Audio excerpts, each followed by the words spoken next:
Hey guys, it's Nick. Welcome to another episode of T-365.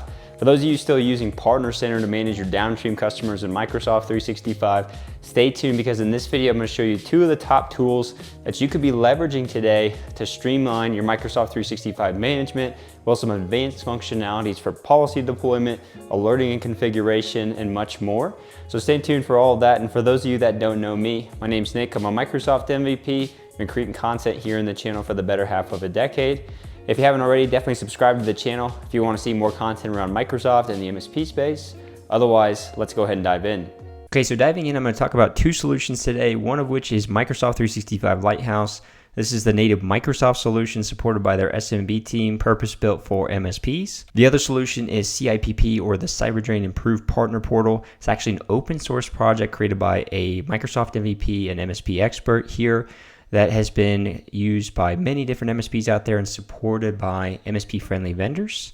Regardless of what solution you end up going with here, I think by the end of this video, my hope is that you say we should no longer be using Partner Center to manage our downstream customers. One of these two tools is significantly going to be better than your existing experience, and it's going to greatly improve your operations by moving to one of the tools as well. We're going to be covering a lot in demo format with these two platforms, but I wanted to give you this side-by-side matrix as well too. This is what we're going to be showcasing, but I do have this linked on my blog, and I'll have that in the description so you can download a whole copy of that. So don't feel like you need to screenshot or anything like that. But in my lens, I wanted to bucketize the feature sets and business outcomes into these high-level buckets of user management, group management, and so forth that just spans across everything that I would see as very important to the MSP. And I wanted to give a side-by-side comparison of the feature sets with both of these tools, just so you can have kind of that overlay and high-level outlook on what tool you might want to go with.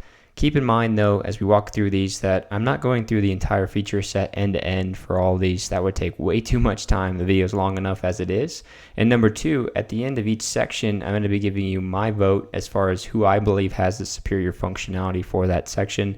But it's subjective, right? At the end of the day, the feature sets you see in Lighthouse might be superior depending on your MSP workflows or what could be purpose-built for your MSP today, and CIPP on the opposite side. So just take that in mind. I'm going to be providing those recommendations, but you can get value, immense value, I would say, out of both of these tools. Just depends on how you want to roll it out and how you want to change your operations to support it as well.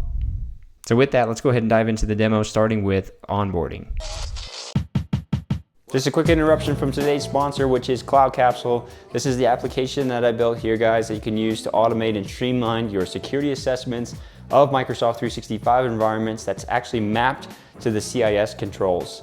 All of that is automated evidence collection that you can check out within the application, as well as some additional misconfigurations or settings that you would want to go pay attention to that could lead to breaches in your tenants.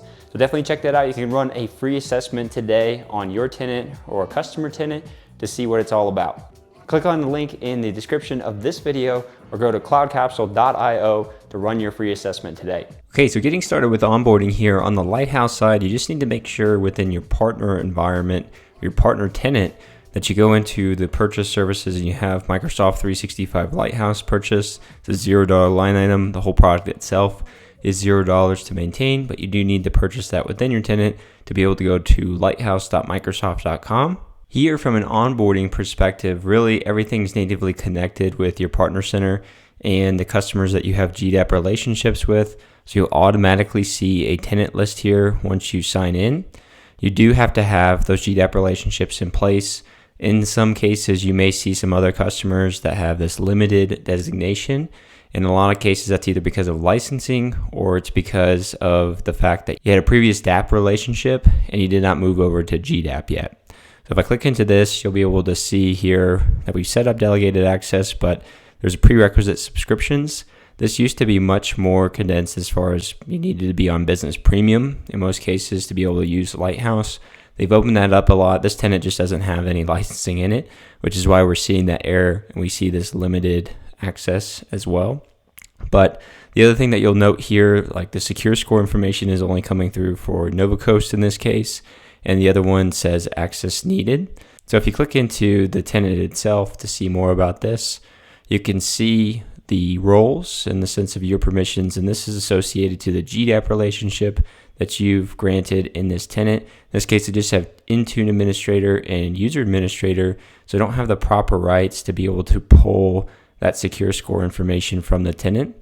So it's really important that you have those proper permissions. Unfortunately, they don't give the exact permissions that you need, but security administrator, security reader rights would give you access to view the secure score information. So just note that you have capabilities here. Whenever you go invite a new customer with the GDAP link and they accept that, they'll be added to this list automatically without you having to perform any other action. If you go back to the home page, you'll see here they have this GDAP setup wizard, and largely this was used to migrate you from DAP to GDAP whenever that timeline took place. So it's much less consumed today, but you can use it to extend new GDAP invitations out to existing customers or customers that you haven't moved off of delegated admin permissions yet, which should be very few and far between at this point in time, I would hope. But this goes through, and I'll show a little bit more of this GDAP wizard a little bit later. But you can pick out the RBAC roles that you're associating to the GDAP relationship in the tenants and get GDAP links to be able to send to them to add additional permissions if you need to do that as well. On the CIPP side here, I think onboarding is the hardest part about this tool. And if you've experienced it, you probably know what I'm talking about there. But effectively here, you are self-hosting this in most cases, and that's really great for security purposes and just keeping that within your ecosystem. But it does require a lot of overhead up front to get it set up. They've done a really good job about packaging it up, I think, but it does require a lot of onboarding steps, and you really need to pay attention to their documentation here to be able to follow this correctly so you don't have deployment errors and long-term considerations as far as having a bad experience. But it effectively takes you through forking a GitHub repository from Kelvin, and then you're able to use an ARM template as far as the installation to deploy the infrastructure that you're going to be needing in Azure.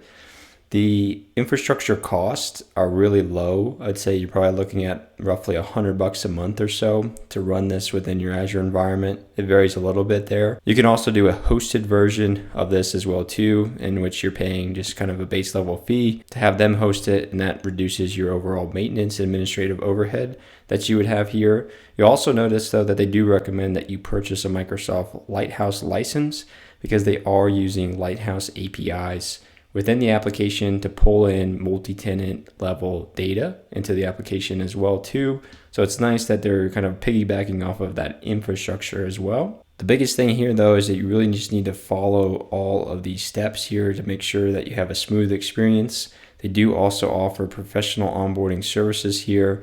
And if you don't want to deal with the headache, if you're not that technical in nature at the end of the day, then this is probably worth your money to be able to go and purchase and make sure you have sustainability for the long-term use of the product as well. After you get the infrastructure deployed in Azure and you've set up access via the role access permissions within Azure as included in the setup steps, one of the first things that you would do is go through the SAM setup wizard. And this is effectively creating an app registration in your partner tenant so you can get access tokens for all the read and write permissions for your customers within CIPP here. And I think if you understand the complexity of what's going on behind the scenes here, they've done a really good job about masking this front end, and they just take you through this setup wizard. I'm not going to do this for the sake of time, but effectively you consent to some permissions like 3 times here to be able to establish your relationships.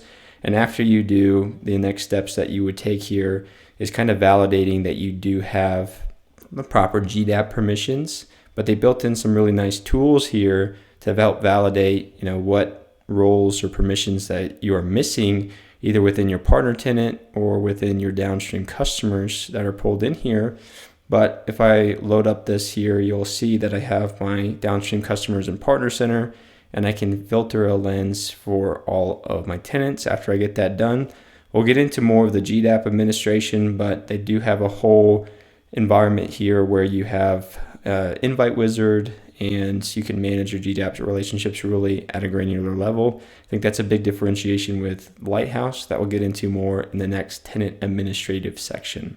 So overall, just given the amount of steps that you need to take with CIPP to get onboarded and the complexity of those steps versus just kind of that native experience that you have with Partner Center being blended into Lighthouse, Lighthouse is going to be the superior offering here from an onboarding experience perspective. Okay, so getting into tenant administration here on the Lighthouse side, we have our tenants, and I mentioned in the last section there that they're natively just kind of coming through whenever you establish a new GDAP relationship.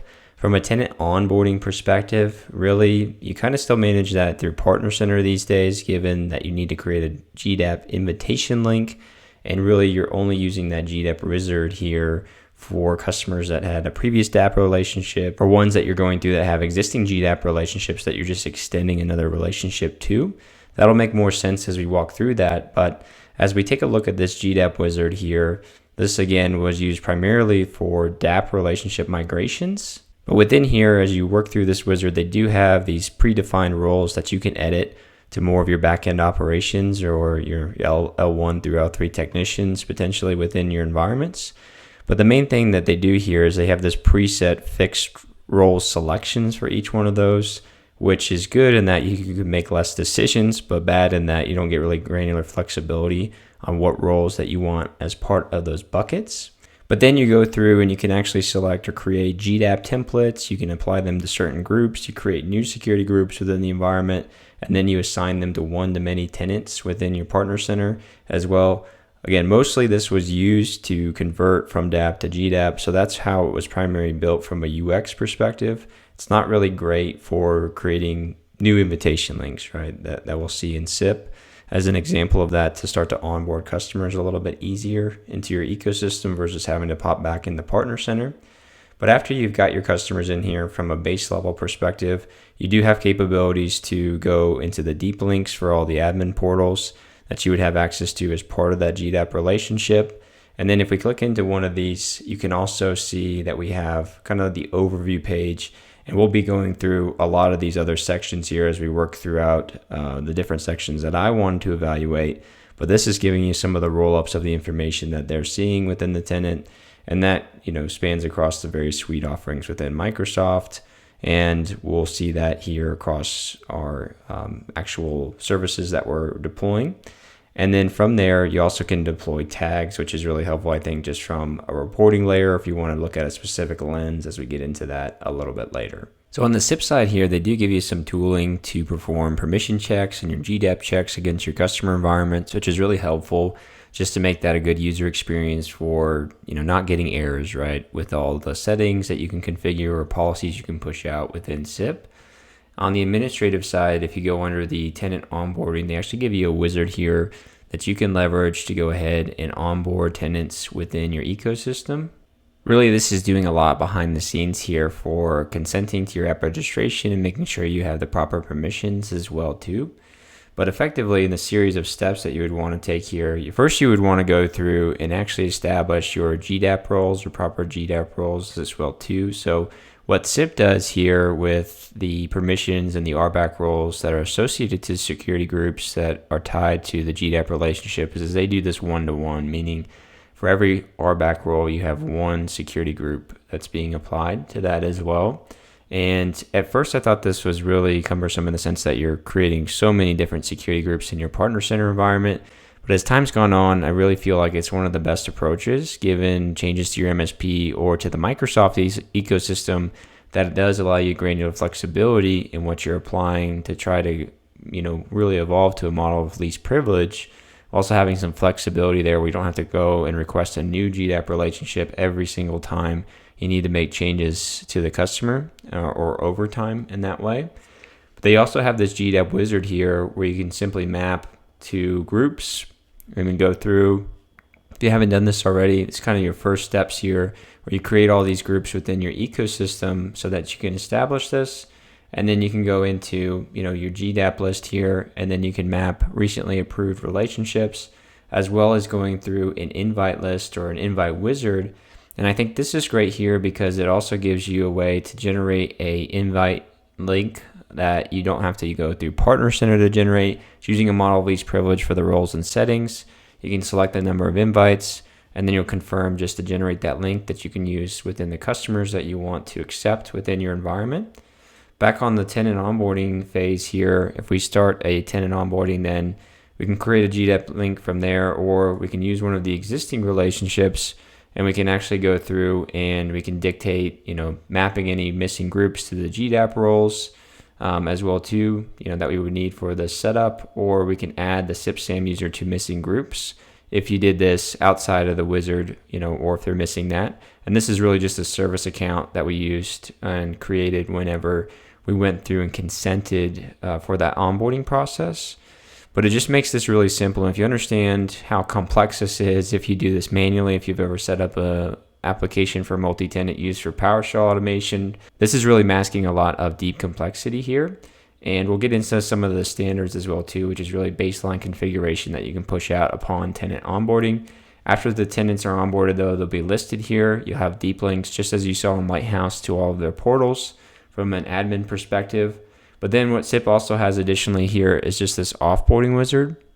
So this does allow you to do proper right removal, if you will, for whenever you're offboarding a tenant, as in removing certain applications, removing, guest access, as in your access from the tenant properly, and then deleting the GDAP relationship, moving and getting out the service principal you created for this automation, and then terminating any contract relationships. So it's really powerful in that way to make sure you properly offboard, and from a hygiene perspective, just making sure all of your rights are removed. So given the additional configuration settings as well as the granularity in GDAP management, I'm going to go with CIPP here as a superior offering for basic tenant administration. Okay, so getting into user management here within Lighthouse, you can go under users to account management. Really allows you to search for users across all tenants. And you can see that here as we look at an admin user potentially within there. And effectively here, you kind of get this immersed experience, if you're familiar with this, in the admin center of those portals directly from within Lighthouse without having to kind of pivot around, which is really nice. And so effectively here, you can do very similar things that you would before, like assigning roles, assigning a manager, adding them to groups within the environment. If I click into this, be able to see the groups, and we'll be able to assign those memberships. As an example, you can revoke their sessions, you can reset their password, you can block or disable the account, and you can even delete the user here as well. So you really have a lot of flexible control that you normally would, right? Between what you have within the portal, you can assign them a license within here.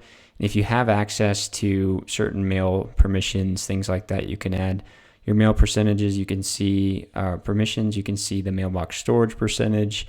You can manage the visibility of them in the GAL. You can turn on automatic replies. All those things is something that you can do directly from within the portal. And again, that should be something that you're very familiar with if you've been using this within the just regular admin center.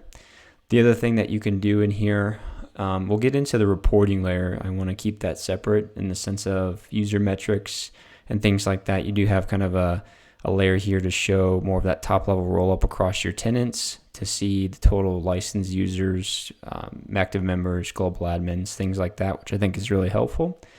But then within new users, you also see any trending users that have been added within, I think, the past 30 days within here. And then you can go in and you can add a user to a tenant simply by selecting and going through this wizard workflow, which is, again, the same wizard that you would see if you were in that admin center. So it's nice in that regard because you have it all in one place here. And you also see things like your inactive users, shared mailboxes. I'll get into more of that, with the reporting layer again with this as well too. But we do have, like in this case, we have 212 accounts in Novacoast that they've rolled up, and we have 76 unused licenses within this as well too. So it's really good to see because we have inactive users that have a license, and maybe if they're not service accounts, might just be somebody who's offboarded that we forgot to either block or something like that we can manage all through this platform. I also have an offboarding section here where you can see recently offboarded users, as well as go through an offboarding wizard. You simply select here the tenant and the user or users that you want to offboard. From there, you're going to get some offboarding actions as well too, which is related to, they do this one by default, which is just reset the password, sign them out of sessions, and block their sign-in, which is basic hygiene for offboarding for security purposes. Then you remove them from assigned groups, remove licenses, disable mailbox rules, set an out-of-office reply, and then convert it to a shared mailbox, and then you can select who has access to that shared mailbox.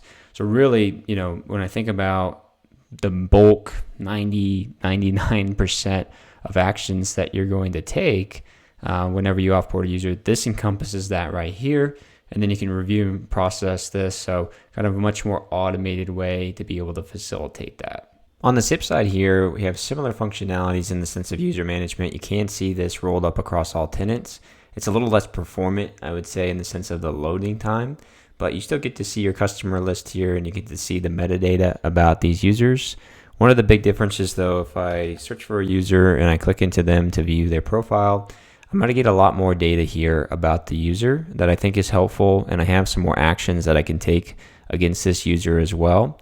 So you'll notice here that I have some of this basic information that we saw that's within Lighthouse.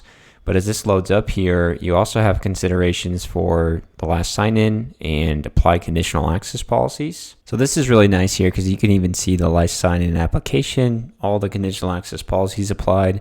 You have, the OneDrive details if they're using OneDrive, email usage and storage capabilities there, or quota, if you will. You have your email settings listed as well here too, any devices associated with the user, their groups, latest sign-in logs, as well as any user mailbox rules.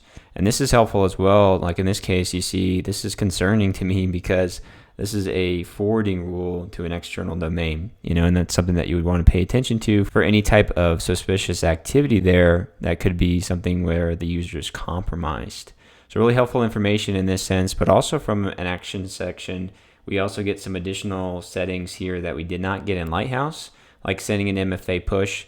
I think this is really cool because you could use this to authenticate users properly when they're calling into your help desk to verify their identity. And we saw that as being very helpful in the sense of attacks like the MGM attack as an example, where somebody was just compromised by calling over the phone and gaining rights to an admin account. You can enable the online archive here, and also you can generate a temporary access password, which I think is really cool if you're using that today to help deploy to net new devices for that first MFA touch point. But I'm not going to get into that for the sake of time here, obviously, with the things that we're covering. You also do get, if you click on these three dots here on the user, you get to have some additional settings. One of which is you can send them that MFA push, but you could also require MFA registration so they could reset up Authenticator or whatever default MFA method you have as well. You can also do things like set their per user MFA status if you're still using that. It's more of a legacy setting, but you could do that from here. You can add them to groups as you saw before. You can disable any type of email forwarding, and you can reset their password.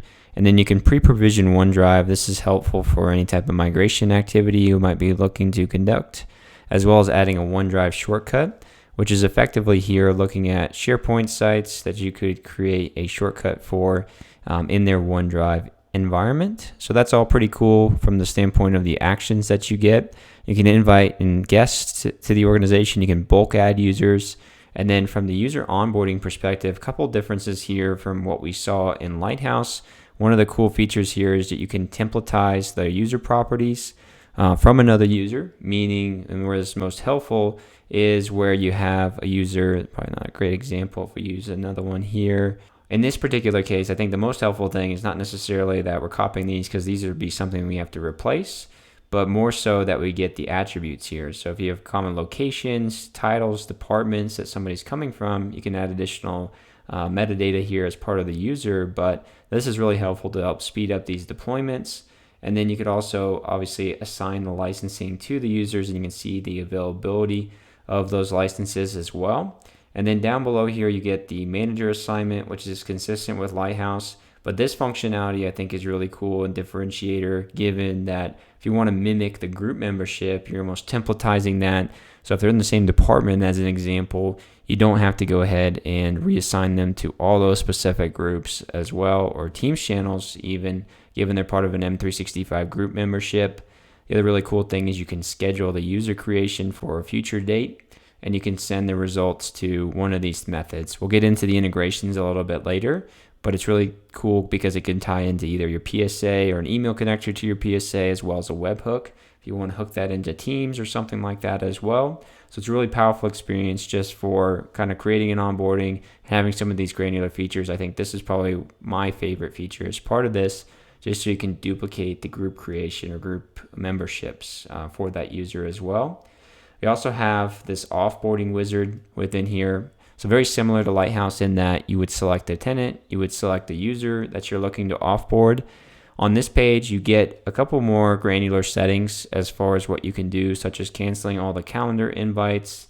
You can go ahead and remove all mobile devices, and you can also do things like giving access to the OneDrive environment, which you couldn't see within Microsoft as well, removing all rules. So there's a couple more settings that you can do within here. But again, the additional thing that you can do is just schedule the offboarding. So you don't have to do it at the point in time. I think this might get a little bit cumbersome in the sense that you get an offboarding ticket request and then you're sending this to another ticket within the PSA tool. So that might get a little bit confusing. But you could also be getting the request over the phone, which would be nice, to just submit that request directly at the time that you're receiving that. You have this confirmation page of everything that you're going to do here for the user. There's more reporting for the users that you get in here, which I'm going to get to in the reporting section. But the other final section I want to cover here is this JIT admin section. I think is really cool. In and of itself, I think it's an awesome product, given that in some cases as a technician, you want to go in and generate some type of admin activity for the user as part of a break fix type of function. But you want to have just-in-time access, meaning we do not want a perpetual user with global admin rights, as an example, within the tenant. So you can either select that I want to create a new user, or I want to use an existing user for there, and I want to assign them, certain administrative roles, and I want to have a start and end date for that. And when that time expires, I can dictate the action, whether that's deleting the user, disabling them, or removing those admin roles specifically. I can also generate a temporary access password to fulfill any type of MFA request that's within the tenant as well, to be able to sign in for that just-in-time access.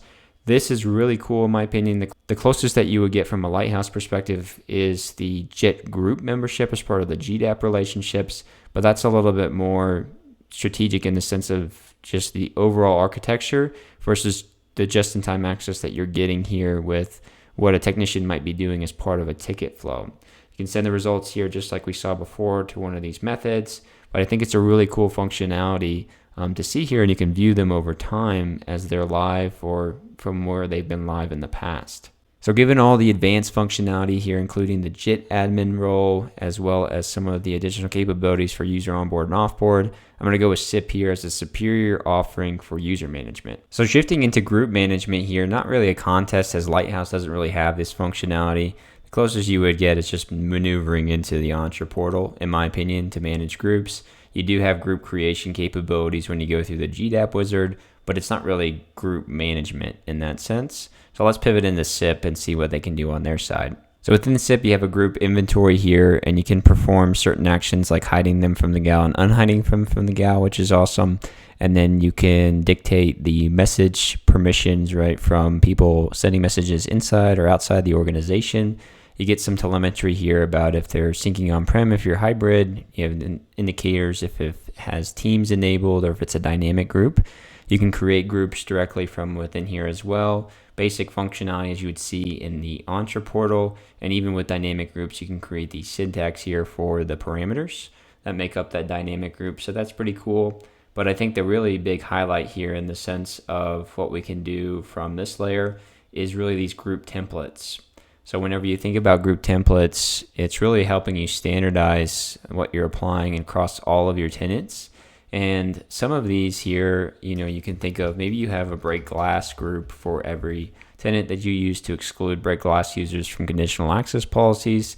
You may also have groups that you're using here for Windows devices, for Intune deployments, things of that nature, where you're using the same naming convention, or you should be, to create consistency, but also to lessen your administrative overhead with this as well too. So whenever you go through this and you create a basic group template, you can then go in and you can go into the deploy group template. You can choose one-to-many tenants to deploy this to, and this will go through and you can select the template that you've created in the past. You can set the policy type if you want to do something additional to that, and you can push these into these environments here. You could then subsequently go into them, and view them from here, or, perform certain actions as well. And you can see the members, and you can add users, add contacts, and all of that. So it's a really streamlined way to be able to manage groups, but I love the templates just because you want to create that consistency, especially for the groups related to policies. Switching into device management here, we have a combination of management capabilities between what we get with Defender. In a lot of cases, what you're going to be using Defender for Business, which is a really great offering that comes with Business Premium. And then you also have Intune, obviously, as well too. So we have some roll-up data here around alerting that's coming from Defender, various Defender categories. We do have under the recent incidents and alerts, I'll get into more of this for the alerting section, but we have some alerts here that span across all the devices, and this is again for Defender, as you would see. Do have vulnerability management in here, which includes an aggregate of all the recommendations that's coming from vulnerability management with Business for Endpoint or Business Defender for Business. And you have the CVEs associated with this within the ecosystem here as well. So this is pretty cool actually to be able to see this across all of your tenants and see kind of the exposed devices that relate to these recommendations. I think that's important to take a look at, and that would expand into many type of software vulnerabilities that has software installed on the device. You have your device compliance roll-ups here for Intune, and this will span across all of your customers as well too. And then it'll also tell you if you're not even applying conditional access policies to that, or if it is something that it is applied, but it's in a grace period or it's not compliant, things like that. This is where on the devices section here, you get more information about the devices themselves. You can sync them directly from this portal. You can restart them or collect diagnostics. Within here as well, you have the device action status for your AV scanning or any restarts, things like that as well here too. You can see what time it was requested, if any. You have device diagnostics if you had collected them here. And then you have a log data that you'll be able to see here as well too if you turned on Windows logging, which I'll show you how to do here in a second. Under the policy section here, you can see all of the conditional access policies that have been applied and are rolled out. If you click into them, you can see the basics, and then you can see all the applied settings as well here too. So you can view that and deep link into the admin portal. So it's a nice stepping off point with some roll-up data about how many devices are compliant or non-compliant, or an error, right, associated with these policies. And then in the settings section here, you do have also a lot of your configuration profiles that will show up here as well, like requiring BitLocker. As an example, you'll get a list of your tenant names and you'll see who's in error versus who's non-compliant as well. So this is another great multi-tenant lens to be able to view the policies that you're pushing out. Under threat management, you can see more about Defender AV and the statuses there across devices, any active threats that are existing within the environment. You can run full scans across devices directly from within here as well. If I selected that, I can click on that, click on full scan for this particular device. And then for antivirus protection, you can see some roll-up statistics here as well too that need a quick scan, clean devices, AV updates that are needed. You can toggle between those to see that across your environment here as well too. Under device health, you can also see some particular information here depending on the licensing here. And you also mentioned this is fully managed Windows devices. It's not for BYOD or personal devices. It takes about 48 hours for this to show, but you can potentially drill in here and start to see problematic devices that maybe have blue screens or constant restarts as well too, and devices that need attention. Here's a further lens here, obviously, of all the devices themselves and more of the performance metrics. You'll see startup performance score is also kind of giving you some good telemetry here about healthy devices within the organization. If you click into one of those devices here, you can also see kind of the health status, the manufacturer information, a lot of the information about the startup processes that are running as well too that might create a degraded performance or cause a lot of high CPU usage.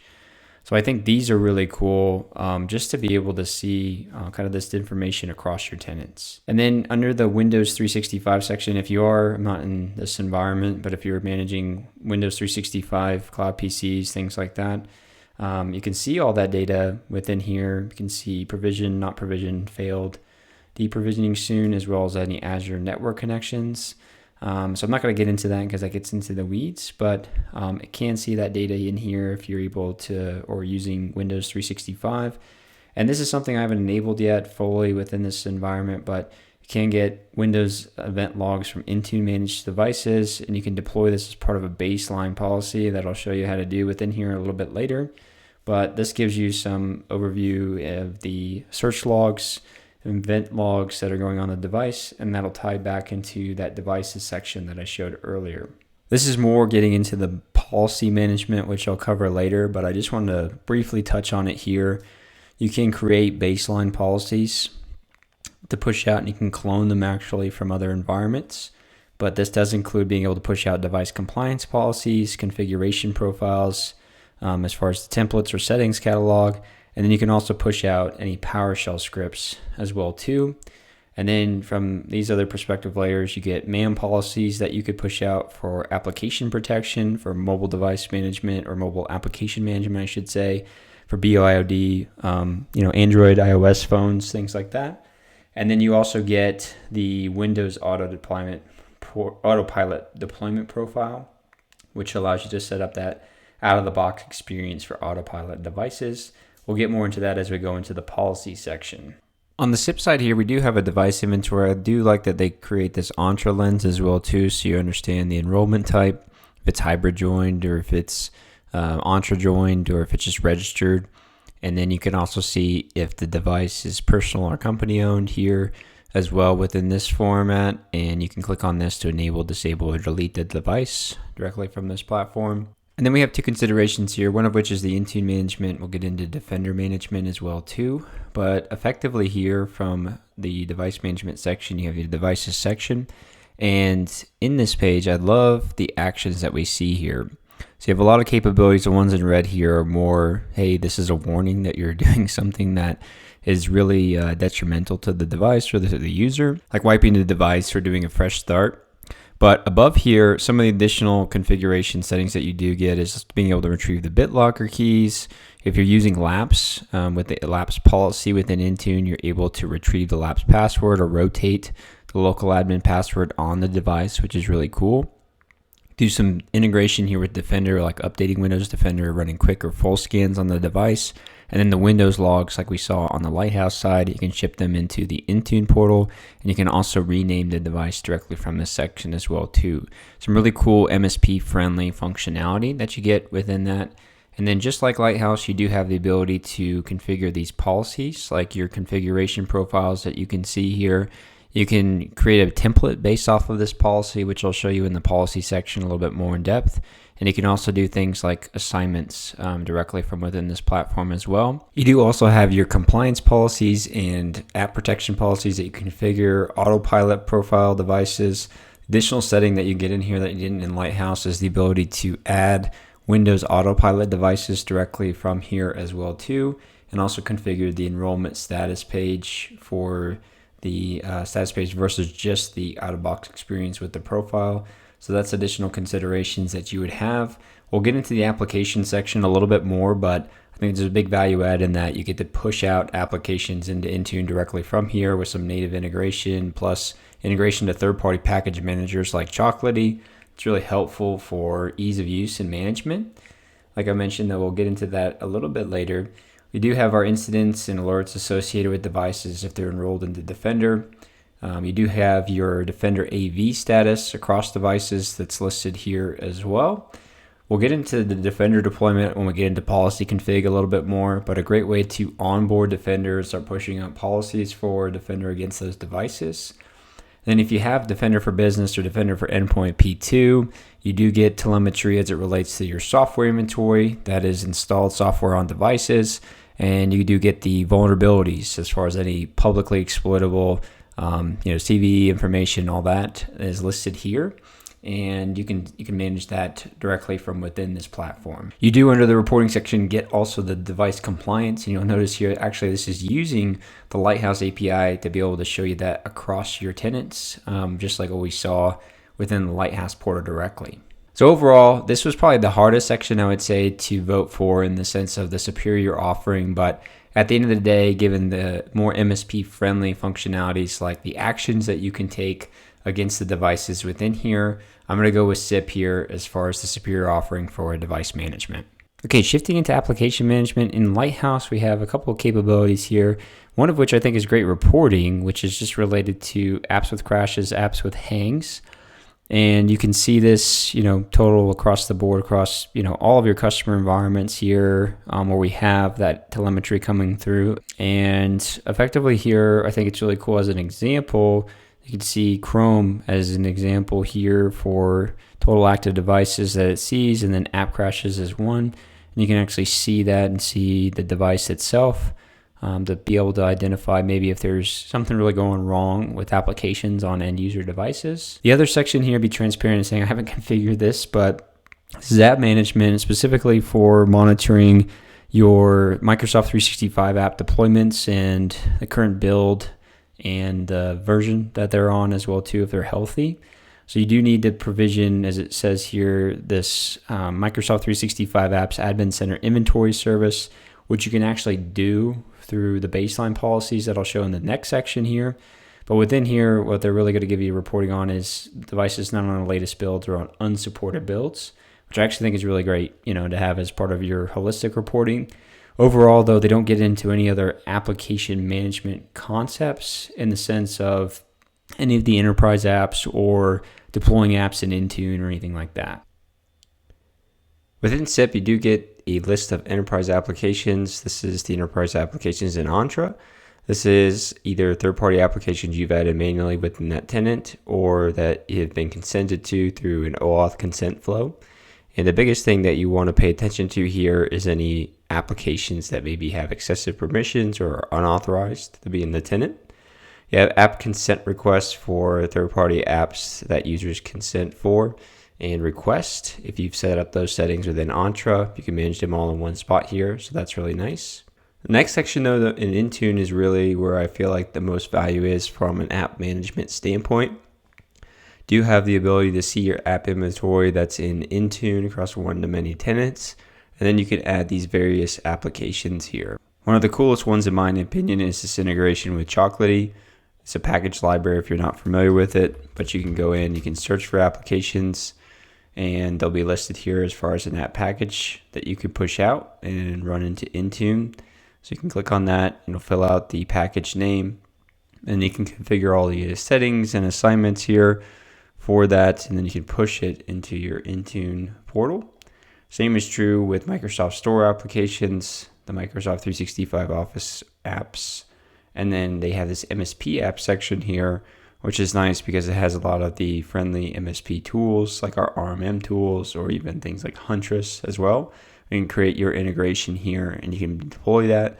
This gets really important when we talk about managing autopilot, being able to drop ship devices and automatically have our MSP tools deployed to those devices as well. With the Microsoft 365 apps, you also get some management here for OneDrive, SharePoint, and Teams. If I click in here, I could see all of my OneDrive allocation as far as the storage used, the OneDrive URLs. I can even take actions here to add or remove permissions across the OneDrive for my users. In the SharePoint section here, I do have the capabilities to add SharePoint sites or bulk add sites from this list. Do get your entire inventory here as well with the storage allocation. Get this auto mapping URL. And this is helpful when you're doing the OneDrive syncing and need the URL to map to. And you also have actions here for the add or remove member or adding a site admin or removing a site admin. And then under Teams here, you do also have the capabilities of managing teams. I think the cool part in here is if you click into these, you do also get to see some more of the metadata behind those as well as being able to add or remove members. One of the other cool things here is if you go into the view, you can actually see a lot of the granular settings being applied through Teams policies to this team. So the member policies, guests, message settings, team owners, team members, the channels that make up the site, as well as all the installed applications. So just a lot of great purview that you normally would have to go to multiple portals to see. You can go into the Teams activity to see some metadata about the meeting counts, call counts, chat counts across the teams. And then if you're using business voice, you also can see any of your phone numbers listed here as well. So given all the additional capabilities here, and I think the highlight being the Intune application deployments, integration with Chocolatey, I'm going to go ahead and provide CIPP the award here for superior functionality for application management. Okay, next here as we get into policy management, I think the policy management I'm going to show across both tools is wildly valuable, probably one of the most valuable things that you have in each tool, especially I think in Lighthouse here. So what they call this in Lighthouse is deployment insights, and baselines. And effectively here, we're talking about the standards of policies and configurations that we're going to push out to our tenants, and we're going to be able to monitor them over time for any drift. So I've got a couple of baselines applied to my tenants here. You can see the task progress, and you can see any of them that have been dismissed, as well as the user progress. Not much action going on in this tenant, but effectively here, if we go into the baselines, they give you a default baseline, which is a pre-configured list of deployment tasks that's recommended from Microsoft. And this automates the deployment of certain policies or configurations within the tenant. Too much time to go through all of these in depth here, but they span across, the Entra Suite, Defender, Intune, as well as even, the Microsoft 365 apps and Edge. These are the ones that I was talking about earlier, where you can configure the settings to get that inventory of your Microsoft 365 apps as far as the ones that are in an unsupported state. But you also have, all these various settings here. The only complaint I have that I've always given feedback on is that I wish this list was a little bit more verbose, given that we have a lot more policies we typically configure as part of our onboarding. But I'm not complaining here in that there's quite a bit here that gives us a lot of protections for identity, for devices, and things like that. But the basic thing that you do here, and also another wildly valuable feature I don't think people know about, is that you can create another baseline, and within that baseline there, you can actually clone these settings from your default baselines, so all those ones that I just showed you there, you can clone into your own copy task. But the really cool feature is that you can copy your policies from other tenants. So let's say you have a conditional access policy or conditional access policies that you want to copy from another environment. You can actually click into there. You'll get this warning here about tenant specific values. This is actually very important because you don't want to copy over kind of your direct inclusions or exclusions, because they're probably specific to the tenant, as in the users or groups that are being included or excluded from policy. But if we say here that this is device compliance, we can also give it a description. We could also describe the user impact. This is a device compliance policy that's basically requiring a compliant device to sign in, so the user impact is high. I'm going to go ahead and create that, though. It's got to go ahead and try to pull that in. I'm wondering how it's going to handle that, given I've already had one task there I was trying to use as another demo.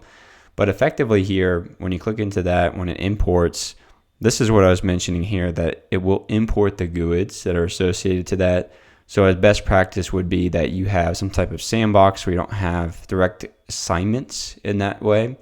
And, that other one here pumped in as well too. But I almost think of this as kind of like a backup and restore functionality, meaning we're backing up the configuration that we have of these other environments. We're just really copying the policy over as a template, and then we're able to deploy it to other tenants as part of a baseline configuration, which I think is actually really wildly valuable and very cool that you're able to do that. You can do that across conditional access policies, Microsoft Intune, compliance policies, configuration profiles, PowerShell scripts, MAM policies, as well as the autopilot deployment profile. And then when you have that as part of your baseline, you can then go say, hey, I want to go ahead and create my assignments for this as well. You can edit the display name and all of that. But once you're done in here, you have all the tasks that's associated with that. You'd be able to click into a tenant and you would be able to see kind of those assigned policies, and you can see the configuration on a per policy level here as far as if they're compliant or not compliant. We can see any dismiss task, meaning you might want to exclude a baseline from a tenant temporarily or full time. And you might want to exclude users from those policies that are in compliance. And then you can have required licensing in here, I think, which is also a really nice functionality for tenants that you might have that don't have P1 as an example that you're pushing this out to. So really great report that you get. You can actually get into alerting in the next section here where you can alert for drift or deviation against those baselines as well that fall outside of compliance over time. On the CIPP side, you do have similar functionality here. I'm going to start with conditional access. You can see your conditional access policies here. You can deploy them. You can select the tenants you want to deploy. And then you have the concept of templates within here. So you can use templates from other tenants, or you can create your own template as well. And within there, you have the capabilities. If I look into the CA templates here, you have these ones that are listed. You can add a template library. And you can click on create ones for conditional access or for the Intune configuration, compliance, or app protection policies as well too. And this is basically creating a template out of what is in this tenant itself, if that makes sense. So that's really nice. It's kind of like the same functionality that we saw there, just kind of a different UI or UX. Same thing is true here under the Intune section for other policies that we have. You can go ahead and create a template based off of a single policy that you have in there, or go through and select, this common workflow here as well for the template that you have for these configuration profiles. You have all the settings here as well that you can use. You have policy templates, and again, you can add a template library. And this is the same functionality we saw before. We can copy that from other tenants or use the one that you're looking here to have templates that you would push out to one-to-many tenants as well. And that spans across our app protection, compliance configurations as well. So very similar functionality there. We also do the same with autopilot profiles or even the enrollment status pages, which is a differentiation of a policy that you get. And then if we get into some of the differentiation here, you have these considerations here for a conditional access policy tester, which is basically like the what if tool, if you're familiar with that within Andra, that you can use on a multi-tenant basis. You can select a tenant and select the conditions of which a user would be signing in and seeing what conditional access policies would apply. You have vacation mode, which is really cool. Recently did a video of this showing you how to do this with Power Automate in Microsoft Forms. This is just built in natively. The only difference is that you're kind of directly excluding a user from a conditional access policy temporarily, and you're setting the scheduled start date and end date for vacation mode where you have maybe some geo-blocking policies in place. You have the ability to manage your name locations here additionally. So we have, those name locations coming from our tenants, and then you can deploy name locations to one-to-many tenants. So that's really cool functionality from the standpoint of additional conditional access configuration. And then the other big differentiation with CIPP is really related to the standards and configuration backup. So the standards here is something that is a bunch of your security baselines, if you will, for all the configuration settings within a tenant. So this list, I'm not going to go through because obviously it's way too long to kind of get into, but effectively here, there's a lot more settings that you can configure for the policies that your settings that you're configuring for the environment. And within all of these, you get to select to report on it, you get to select to alert on it, or even keep it in compliance with remediation, meaning that if over time somebody disables the setting, it will actually go back and reinstate that, to your compliance state or desired state for that. You have some end user impact considerations in here as well, and these just keep going across the various suite offerings, and then you can deploy it to one-to-many tenants as well. So this is very powerful. You can do this upon tenant onboarding, where if you have an onboarding checklist you typically do with a customer, you can automate a lot of that using this tool. And then you can view and monitor for drift over time through the alerts and things of that nature. So it's really powerful in that sense. You also have this best practice analyzer, which we'll get into when we get into the reports. But effectively here, these standards are a lot more verbose than you would get in Lighthouse in those ways. And then you also have this backup wizard here that you would have for configurations. And you can even do user list, groups, conditional access policies, and even the configurations you have within CIPP as well too, and create a backup schedule for this. and you can schedule the execution of that. You can see the selected items here.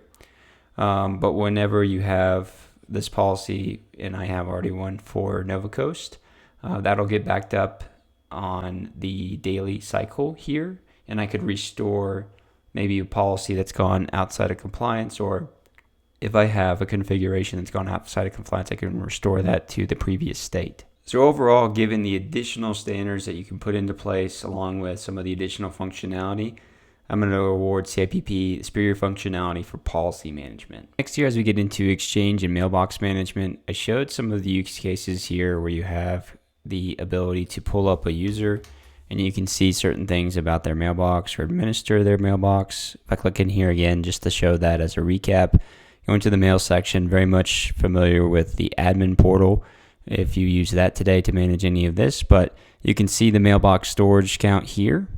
And then you can do various other things here, like manage the mailbox permissions, show or hide in the GAL, manage email forwarding, automatic replies, things of that nature here for this particular user. So just one-off users at a time. You have the capabilities here to view any shared mailboxes within the tenant, and you can see recent sign-in activity associated with those. Same thing with the user metrics here. You can see unblocked shared mailboxes, which is the non-best practice, if you will. You want those to be blocked from a sign-in perspective in the tenant. And then the only other exchange functionality you really get into here, or talking about policy management, we discussed here, right, in the other section where you have your default baselines.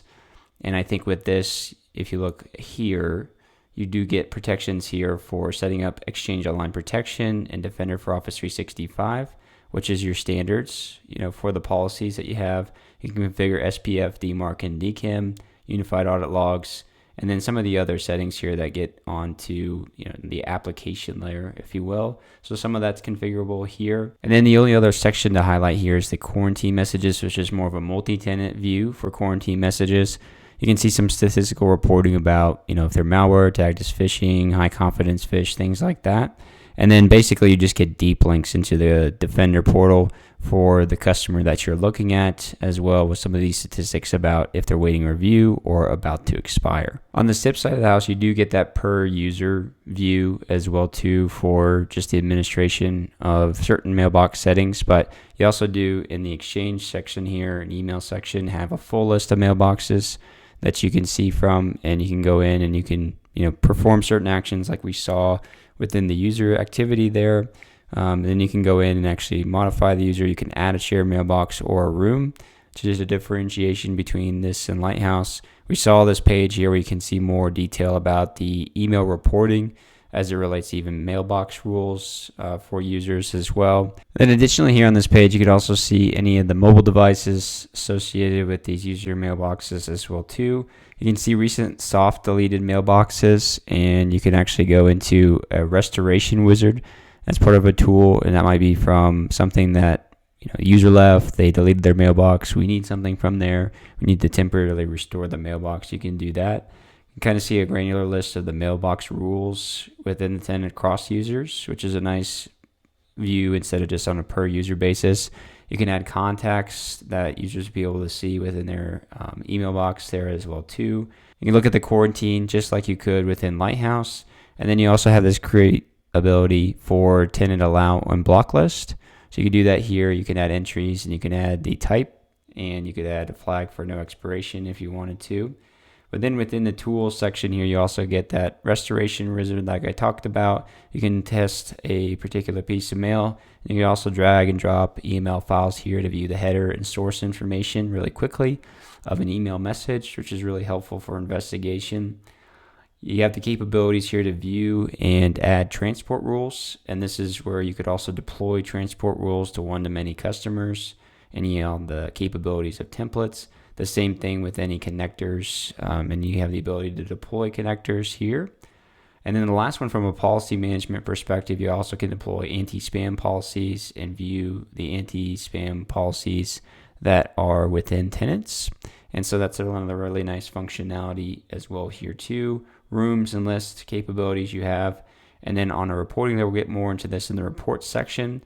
But I think some of the most popular ones here would probably be the mailbox statistics, where you can see the storage consumption across your users here in a single location, as well as if they have archiving enabled. You have message trace directly within here. You have the client access settings, which talks about, if it's IMAP or POP enabled on a per user mailbox, and some of the other various settings here that you want to pay attention to. And then you have all of your policies that are in Defender for Office 365, like your anti-malware, anti-phishing, safe links, safe attachments as well. And then you can see shared mailboxes within an enable account, and that's an overlap from what we saw within the Lighthouse settings as well too. So all in all, just a lot more functionality here, management capabilities that you get in addition to more reporting for email and exchange. So I'm going to award here CIPP the superior functionality for email and exchange management. So as we get into reporting here, I've covered a lot of reporting indirectly throughout the modules as we've been going through this video, so I'm not going to go over those reports again. I'm only going to show you some of the main reports here that I really like. That's a differentiation that I haven't showcased yet. So recall on the tenant page, you do have access to the secure score information. I think that's always helpful to see in the sense of being able to see the secure score, and you can click and deep link into the portal. You can see insights into the product usage, such as what's underutilized within the tenant itself. But one of the main considerations I think is a differentiator for Lighthouse is under the sales advisor section. So under Sales Advisor, I've done another video on this, but they give you some opportunities that you can explore based off the usage or activity within the tenant. A lot of these are going to look at Copilot today, I think, for propensities, and there's certainly devils in the details as far as how accurate these are and, kind of the levers that you could pull moving off of them, but they do give you that to try to identify upsell opportunities. I think it's at least worth perusing in and seeing what you could potentially upsell for your customers. And then the other really cool functionality that they have here is your NCE renewal tracking. So basically identifying any upcoming renewals within certain timeframes here that you can leverage and you can get ahead of, from just the contract perspective and negotiating that with your customers. From a user management perspective, we do have activity about inactive users, which is nice. You want to be able to go in and block sign in, but you can also see any unused licensing associated with these inactive users. Maybe it's licensing you don't need to be paying for right now, something that happened as part of a user offboard event that the user never got fully offboarded in that sense. You have risky user data, I think, which is really powerful security data in a multi-tenant lens across all of your companies here. And you can see who's at risk, who's remediated, who's dismissed. And you can actually view the risk detections here directly from within the platform. Additionally, on these, you can go ahead and click on a user and perform certain actions against them that you would normally take if they are compromised, like resetting their password or blocking their sign-in till you can investigate further. So that's nice here. You do have the roll-up statistical reporting around multi-factor authentication and just kind of the registration of that. This is nice because it gets into kind of how Microsoft enforce MFA over time through per user MFA to security defaults to conditional access, depending on your method and your licensing there that you've taken to do that. You get into your conditional access policies here, which shows you all the conditional access policies being applied. And then you get into your user list of users not registered for MFA. You can go ahead and take certain actions here, like excluding them, meaning they're maybe a service account or they're the break glass user, right? That's being excluded from conditional access. Or you could block their sign-in if it's applicable. And you see, you have kind of not the cleanest list in my mind because you also have external users. You could also have shared mailboxes within here as well too. But you can go directly into a create email flow for these users, which will pop up an email template that you could potentially modify. This does include a link for registering, and it gives some basic information that you could modify that would go out to that user. And then you could see excluded users and remove them over time if they were maybe temporary or if they should not be excluded from being rolled up into the reporting, as it were, for multi-factor. You also have statistical data from reporting layer about self-service password reset registration across your tenants here too. If you haven't rolled that out, if you're needing to roll that out across your environments. And then on the left here, you also have some capabilities to view the service health information aggregated across your environments, meaning we can actually see which tenants are affected by these advisories here. A really great one as an example here recently that I've been dealing with is this one for SharePoint where users are incorrectly receiving security warnings or prompts when they're opening these files. This is causing a lot of help desk tickets on our side just due to the nature of that looking malicious or suspicious to the user when they're opening up these files, and we can see the tenants that are affected in this use case. On the CIPP side, we certainly have a lot of reports here. I won't be getting through all of them, but I want to highlight the main ones here too. You do have similar overlap here for things like the MFA report, inactive users that we saw within Lighthouse. A little bit different lens here that I think some people might find more attractive, given that you have considerations for if the account's licensed or not as well too, and you can see which conditional access policies are being applied at a per user layer. You get the inactive users report, but you also get a sign-in report from the sign-in logs, and you can actually dynamically set any type of parameters or filters as well as the day count. And in most cases, you're going to be able to go back at least 30 days for this to be able to see the sign-in logs within that tenant that show up here, which is nice to have in a single location. You can toggle between customers. You have your AD Connect report here, which is great for looking at on-premise provisioning errors if you're running a hybrid environment. And the same thing here with the risk detections report as well too, just to be able to see that information. Secure Score is a little bit different in that we also get more information about Secure Score, including the compared score. I think they have a small bug here where they have the same naming convention, but my guess is that there's one statistic here based off what we see for all tenants versus tenants of comparable size. After this loads up though, you also see you get the actual individual line items for the Secure Score information. You can see the implementation status. You can go into remediation activity. You can see updates if it's being assigned to users within the organization. So just a lot more detail here as it relates to Secure Score. We also have authentication methods policies, which is your MFA supported states here that you can enable or disable within the tenant. Example, something you'd want to do is disable email and SMS as a part of the holistic policy. You also get into a license report here where you can see unconsumed licensing within the tenant. You get consented applications, and then same overlap with Lighthouse where you get service health in this.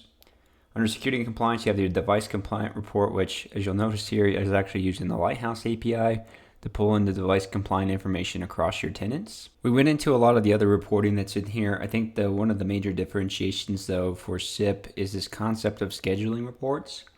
So if we go under the tools section here as an example, you can actually create a report here, like activated M365 subscription installations, and you can see that you can modify certain parts of the query, and you can actually schedule the report out. And this is part of a scheduler for the commands that they have within CIPP as well here too. You get a lot of granular functionality about the settings, and then you can dictate where that's going to be sent to as well. So that's really powerful, and that piggybacks off of functioning down here for scheduler. And you have a bunch of different functions that you can execute here that will go out and reach into the tenant. Like if you want to get a per user MFA report and you want to schedule that every 30 days to go out, you can do that here, and you can schedule that for a particular tenant, and that will be set here that you can modify over time. So that's one really cool functionality. And the same thing is true here under tenant administration for tools. You also have this BPA report builder, and you have a bunch of various templates here, and I'll get into these here within a second, but this is some of the other reports you can quickly run against a tenant from an auditing perspective. But this really gives you granular capabilities to take those even further, and you can load this report in here and actually see how the report is actually formatted and how you want to structure that. So it's just giving you a lot of granular capabilities for what you would want to see in that report. If you want to exclude certain columns or fields, you can do that. So a lot of capabilities there from that standpoint. And then under the standards here, you also get the capabilities to look at a report like your best practice analyzer. And you can see things like, in this particular case, your default settings across the environment, across all of your tenants. In this particular case, if I go back to the report settings, if I could look at Cyber Essentials Helper, I can pull that up, and I can see things like the devices that are registered, Defender list, admin table, detected apps, user registration details. So just some really condensed reports for you to be able to quickly scan across the tenant from an auditing perspective as well. And you even have this domains analyzer here, which looks across, your security settings for domain authentication health and things even like DNSSEC. So very cool report there. Just quickly analyze tools, or I should say domains within your environment. So given the overlap but additional functionality on the CIPP side, including the ability to schedule reports, award CIPP here the superior functionality for reporting. Okay, so next here we're going to get into alerts and alert management. And on the Lighthouse side, we can kind of see, some of the alerts that are coming through here. It rolls basically up the alerts that are coming from Defender into a single location, whether that's Defender for Office 365 or Defender for Endpoint, or Defender for Business, better known as that. Within here, though, you also have these sample alerts that you can use to detect on. And I'm going to go ahead and really quickly create one. Could do a whole video on this, but they have a basic alert library, right, where you can look for non-compliant devices, devices without AV, a variance in your baseline. So this is kind of your drift detection capability, risky users, Windows logs, all of that. So if I said I want to do one on risky users, name of selected alert, you could put that in there. You can customize this with the token capabilities. You could set the alert severity, and then you could say the risk state here as well. You could specify tenants or tags that are associated to tenants to apply scope to. And then you can specify this recipients here, and you'll notice you have ticketing systems here, and they just allow you to add your email connector, right? They don't really provide a more native integration to anything in that sense, but this gives you the summary, and you can create that alert rule.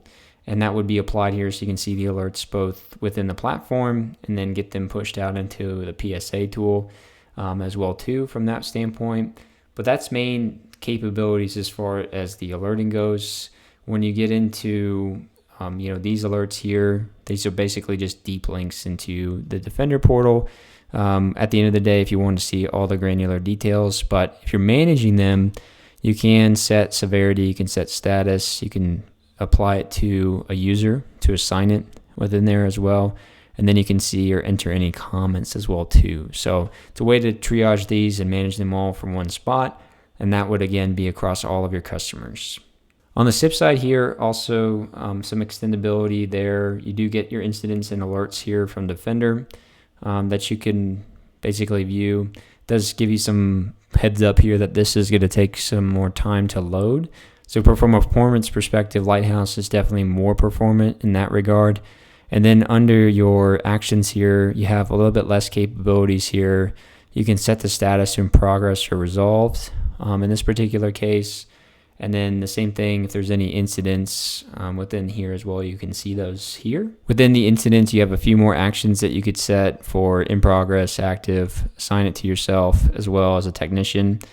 And then you can set the classification of it here, which gives you a lot more functionality as far as what this particular attack or incident is going to be categorized as for reporting purposes later.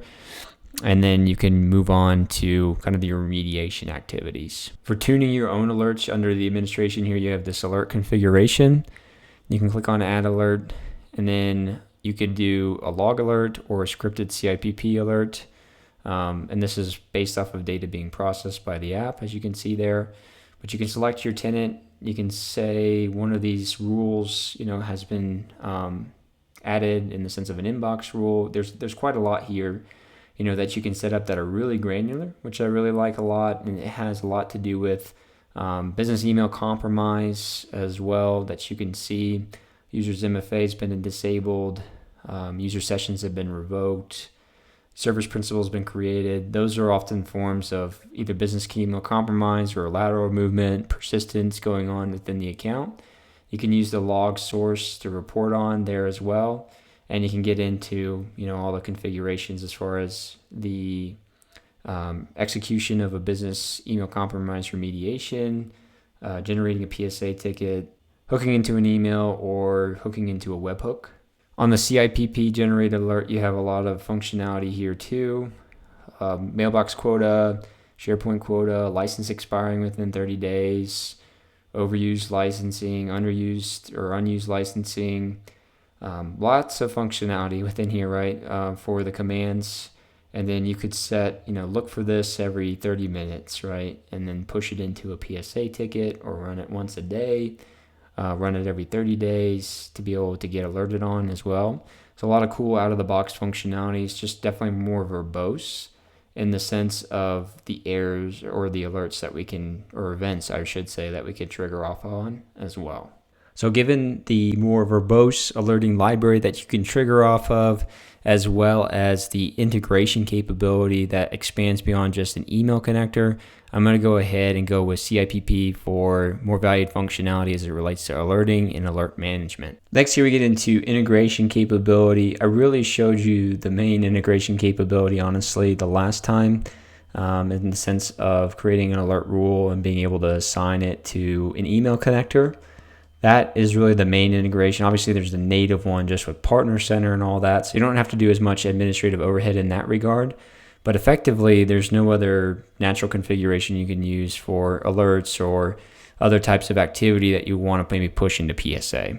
On the CIPP side, if you go under the settings here, this is where you can configure your extension settings, which really gets into accessibility.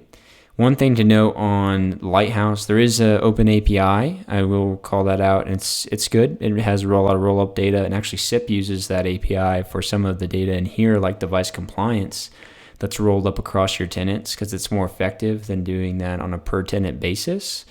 But it's an open API that you can integrate with to do more reporting that you'd want or more management capabilities that extend outside of the application.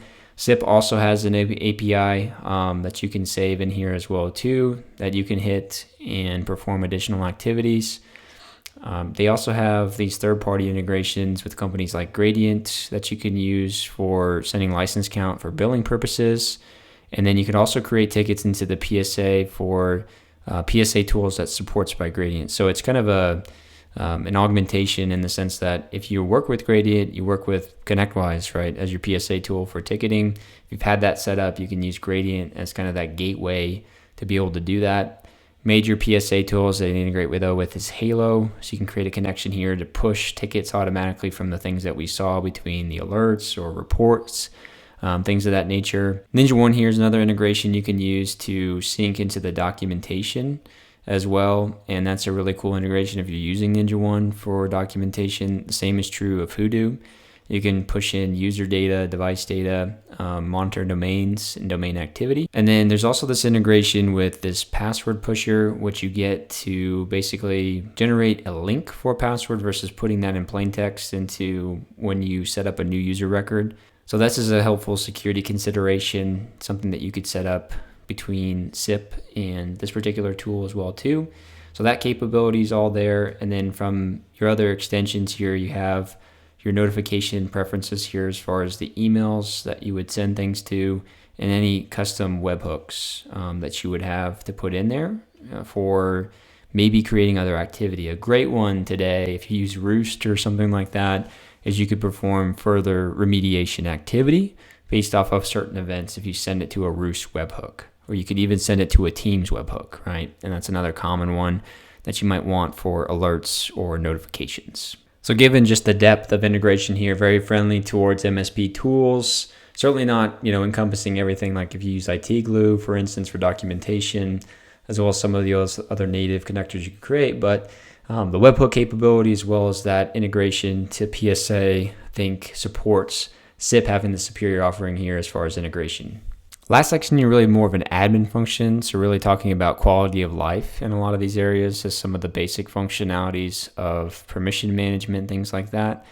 So I'd say when we talk about maintenance in general, Lighthouse is definitely much more superior than CIPP because, especially if you're not, if you're on the self-hosted plan of CIPP, because then you have to get into syncing the repository updates in GitHub, as well as, just your basic overall management of managing the infrastructure. And I've seen a lot of breakdowns with that, just in talking with partners who use it. They do have support systems for that, more advanced packages you can get on to help you support it. But when we talk about this in Lighthouse, really the maintenance is pretty basic, right? This is hosted by them. They have their APIs. They manage that. They're deploying in this. You don't have to click anything to update the app. You really have your capabilities there. Over time, you might have to just manage more of the GDAP relationships that you have within this platform, but really that's it from a maintenance layer. From a permission subset, GDAP really controls the rights that these technicians have into the tenants from a management perspective. So that's kind of extending that, but you also have these Lighthouse permissions down here below. You have reader, operator, administrator, and account manager.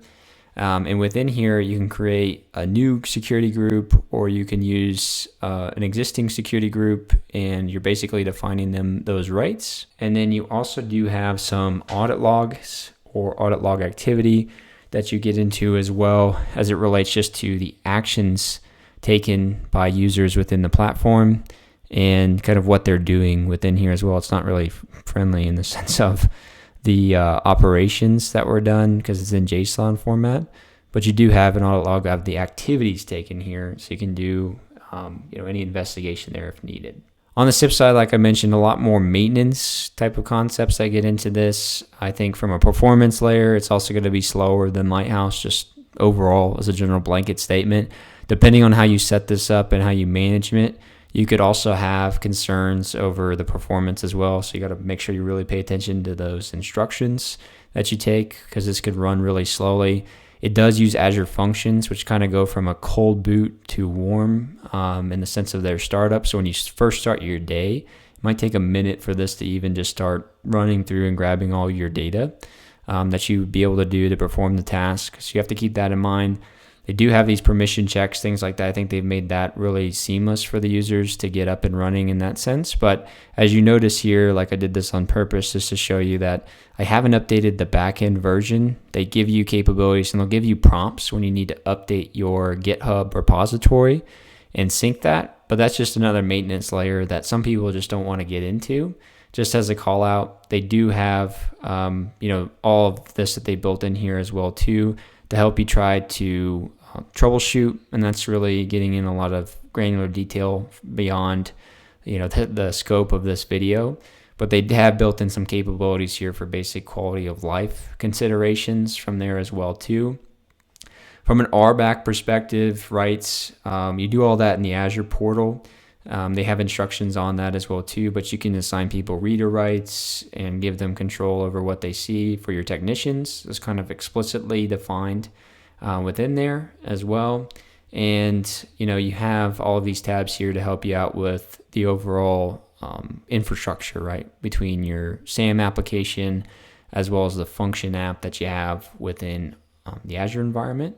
But I think it's just a little bit more technical, a little bit more complex, a little bit more non-managed, if you will, right, than we get in Lighthouse with what you get in here. They do have a logbook in here as well too, with all the activities that you can see as far as the actions that users are taking within the application. So given all the maintenance activity that you have to do with CIPP, especially if you're on that self-hosted plan, I'm going to go ahead and go with Lighthouse as a superior offering with that as a whole, just because it's much more native. It's more performant in the sense of the day-to-day activity when you talk about just logging in and being able to perform functions versus, again, waiting for that cold boot or having considerations for the upkeep as far as the versions go, with all the updates that CIPP is making. And that's good and bad, right? Because they're adding a lot of functionality, but it also creates this support burden for you to keep updating the app and making sure nothing's breaking. Okay guys, that's everything I have for you today. I know this was a longer video, but thanks for sticking with me here. Feel free to add any comments about these two tools down below, and be sure to check out my blog in the description so you can download that full feature matrix. I'll see you guys next week.